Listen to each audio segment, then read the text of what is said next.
That's where oil is at. But let's talk about the macro data that came out of US. Fresh inflation economic data that was out. Inflation looks a touch cooler than expected. Now, core CPI rose 2.6% on a year-on-year basis in the month of December, just below the forecasts, while the headline CPI matched estimates at 2.7%. Now, on a monthly basis, core prices gained 0.2% and the headline inflation rose 0.3%. The numbers reinforce hopes that price pressure are easing, and even as Federal Reserve weighs its next move on the interest rates, inflation numbers have also impacted the commodities. Now, gold and silver have hit record high, remember, as inflation data has cemented bets on Federal Reserve rate cuts this year. Now, the persistent geopolitical and the economic uncertainties have driven the safe haven demand as well. So we did see gold prices also touching record high this year. Indeed, but it's US President Donald Trump that doubles down on the big claims. He asserted historic growth, high household income, private sector strength, disinflation, and global investor interest in US economy.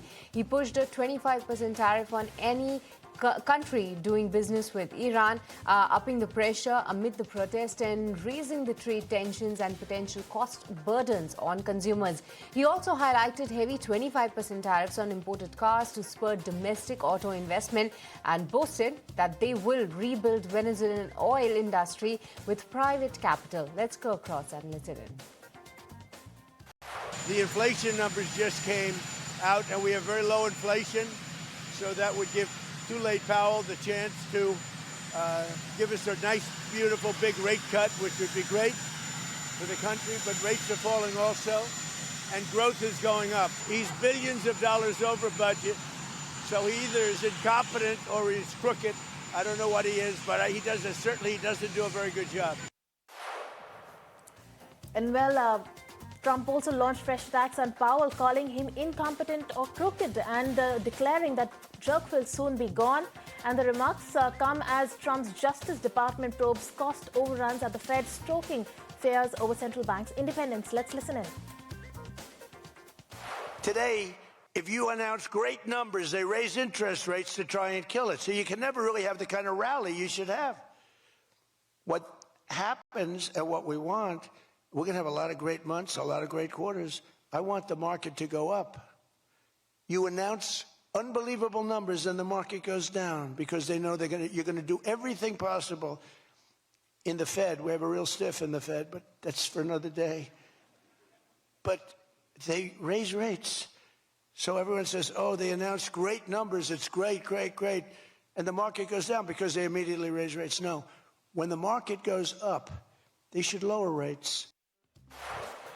And Greenland's Prime Minister Jens Frederik Nielsen has hit back at Trump's renewed push to bring the Arctic island under US control, now declaring that they choose Denmark, not the United States.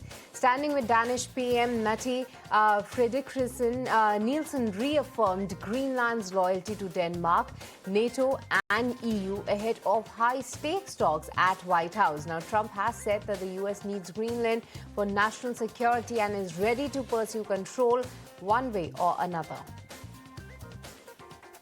And well, JP Morgan shares plunged even after beating fourth quarter estimates as trading revenue surged, led by a 40% jump in the equity trading. However, investment banking disappointed and CEO Jamie Dimon warned markets may be underpricing geopolitical and the inflation risks.